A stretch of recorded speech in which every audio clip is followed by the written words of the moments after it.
नमस्कार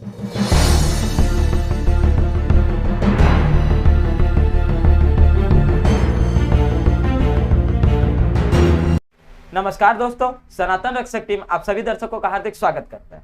दोस्तों, आज मुझे किसी ने सवाल किया कि यदि शिव सर्वशक्तिमान भगवान है तो वो भस्मासुर से डर के क्यों भागे? हनुमान जी संजीवनी बूटी को क्यों नहीं पहचान पाए? श्री लक्ष्मण को जब शक्ति लगा था तो श्री राम क्यों रोए?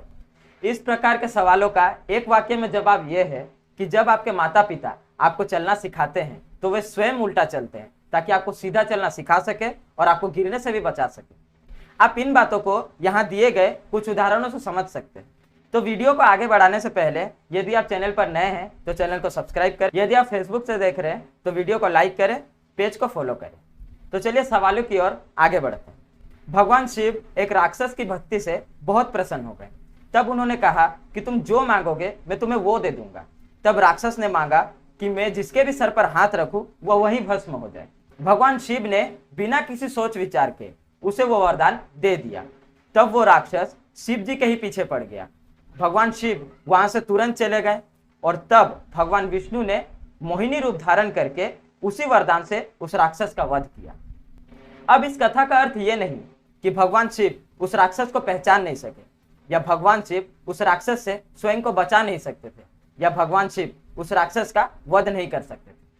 पूरे संसार को जला डालने की क्षमता रखने वाले, भयंकर विष को हलाहल अपने कंठ में उतार देने वाले, अपने तीसरे नेत्र से अग्नि को भी भस्म कर देने वाले को भला भीष्मासुर जैसा एक तुच्छ राक्षस उनका क्या ही बिगाड़ देता? दरअसल भगवान शिव इस कथा से पूरे मानव जाति को एक सीख देना चाहते हैं कि यदि आप बहुत ही ज्यादा प्रसन्न हैं या बहुत ही ज्यादा दुखी है तो उस समय ना तो आप किसी चीज का प्रतिज्ञा लें और ना ही किसी को आप वचन दें, क्योंकि आप उस समय बस अपनी दिल की सुन रहे होते हो। कोई भी बड़े फैसला लेने से पहले आपको अपने दिल और दिमाग दोनों की सुननी होती है।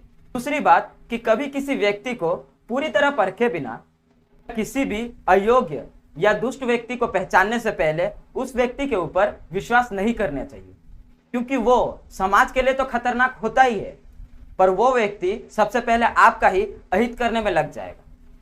तीसरी बात कि कोई भी कार्य करते समय आप बिना सोच विचार के करते हैं, या कोई भी कार्य करते समय या कोई भी खतरनाक चीज का निर्माण करते समय अगर आप समाज के हित का ध्यान नहीं रखते हैं तो इसका परिणाम आपको भी भुगतना पड़ता है।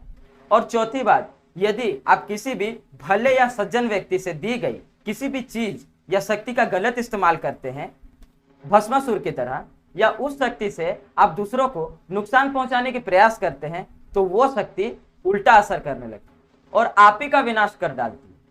जैसे यही बात होलिका के ऊपर भी लागू हुई थी।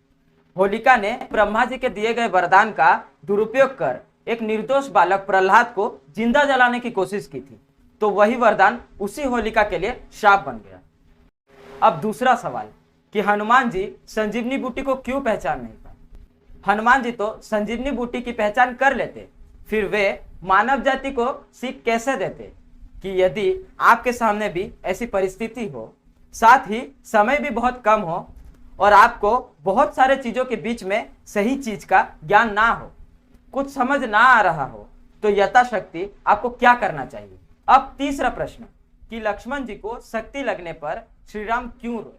लक्ष्मण जी को शक्ति लगने पर श्री राम जी का रोना यह बताता है कभी कभी जीवन में ऐसी परिस्थिति आ जाती है कि जब धीर वीर और ज्ञान पुरुष का भी धैर्य और आत्मविश्वास टूटने लगता है, लेकिन उस समय जो हनुमान जी की तरह चिंता में समय गंवाने के बजाय समाधान खोजने और कर्म करने की ठान लेता है, वो बड़े से बड़े युद्ध का भी दिशा पलट देता है। यदि श्री लक्ष्मण को शक्ति लगने पर भी श्री राम रोए ना होते तो वे संसार को कैसे बताते कि किसी भी परिस्थिति में एक वैद्य के क्या कर्तव्य होता है?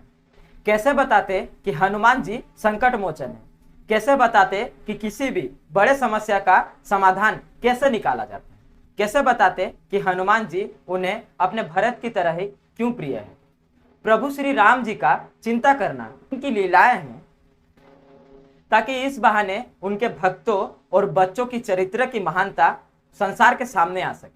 माता पिता का प्रेम ऐसा ही होता है कि वे अपने से ज्यादा अपने बच्चों का यश फैलते हुए देखना चाहते हैं। अपने बच्चों के सुंदर गुण और विशेषताओं को संसार के सामने लाना चाहते हैं। हमारे वीडियो को धैर्य से सुनने के लिए आपका धन्यवाद। आपसे अनुरोध है कि हमारे वीडियो को लाइक करें, शेयर करें, पेज को फॉलो करें और यदि यूट्यूब से देख रहे हैं तो चैनल को सब्सक्राइब करें और हमारी मदद करें। जय श्री राम।